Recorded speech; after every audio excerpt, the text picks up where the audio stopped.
அஸ்ஸலாமு அலைக்கும் வரஹ்மத்துல்லாஹி வபரகாத்துஹு. எல்லோரும் எப்படி இருக்கிறீங்க? இன்னைக்கு காலையில் வந்து ஒரு நல்ல மழை தூறல் மாதிரி இருந்துச்சு. ஸோ சூடாக சேமியா பிரியாணி செஞ்சு சாப்பிட்லான்னு சொல்லிட்டு பிளான் பண்ணியிருக்கோம். ஸோ அதனால் வந்து அம்மா வந்து என்ன செஞ்சுருக்காங்கன்னா, சேமியா பிரியாணிக்கு வந்து கறி வந்து பொரிச்சு போடுவாங்க. அது ரொம்ப டேஸ்ட்டாக இருக்கும். ஸோ இந்த மாதிரி உங்கள் வீட்டில் யார் வீட்லையாவது இந்த மாதிரி பண்ணுவீங்களா? என்ன இதுங்கிறதுக்கு வந்து கமெண்டில் சொல்லுங்கள் சரிங்களா? இன்ஷா அல்லாஹ். Okay bye. அஸ்ஸலாமு அலைக்கும் வரஹ்மத்துல்லாஹி வபரகாத்துஹு.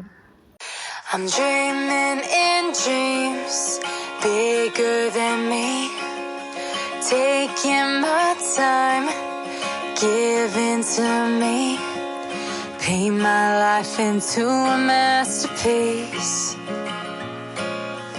coloring it how I want it to be.